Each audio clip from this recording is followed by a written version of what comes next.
తెలంగాణ మాజీ chief secretary Somesh Kumar మరోసారి వార్తల్లో నిలిచారు. రంగారెడ్డి జిల్లాలో సోమేష్ కుమార్ భార్య పేరిట 25 ఎకరాల భూమి కొన్నట్టు ధరణిలో నమోదు కావడం హాట్ టాపిక్ గా మారింది.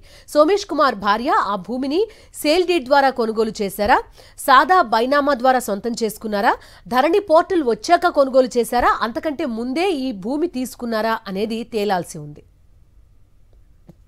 రంగారెడ్డి జిల్లా యాచారంలోని కొత్తపల్లి రెవెన్యూ పరిధిలో 25 ఎకరాల భూమిని సోమేష్ కుమార్ సతీమణి కొన్నట్టు ధరణి పోర్టల్లో నమోదైంది. ప్రస్తుతం మార్కెట్ విలువ ప్రకారం 1 ఎకరా 3 కోట్లకు పైగా ధర పలుకుతోంది. అయితే ఇంతటి విలువైన భూమిని కొనుగోలు చేయడంతో మరోసారి సోమేష్ కుమార్ వ్యవహారం హాట్ టాపిక్ గా మారింది.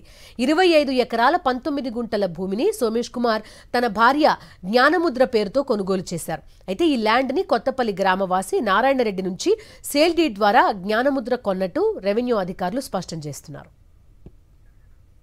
2018లో తన సతీమణి పేరుతో నిబంధనల మేరకే కొనుగోలు చేసినట్టు సోమేష్ కుమార్ సాక్షి టీవీకి వివరించారు. రాష్ట్ర ప్రభుత్వం ప్రశాసన్ నగర్లో కేటాయించిన నివాస స్థానంలో ఉన్న ఇంటిని విక్రయించి కొత్తపల్లిలో 6 ఏళ్ల క్రితమే భూమిని కొనుగోలు చేసినట్టు చెబుతున్నారు. భూమి కొనుగోలుపై ప్రభుత్వం నుంచి అనుమతి తీసుకున్నట్టు సోమేష్ కుమార్ వివరించారు.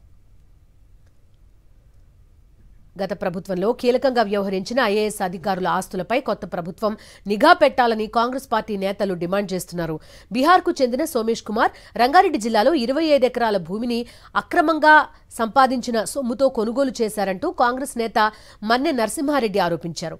ఇదే తరహాలో మరికొంతమంది ఐఏఎస్ అధికారులు భూములు కొన్నారని, వాటి వివరాలు త్వరలోనే వెల్లడిస్తామన్నారు కాంగ్రెస్ నేత.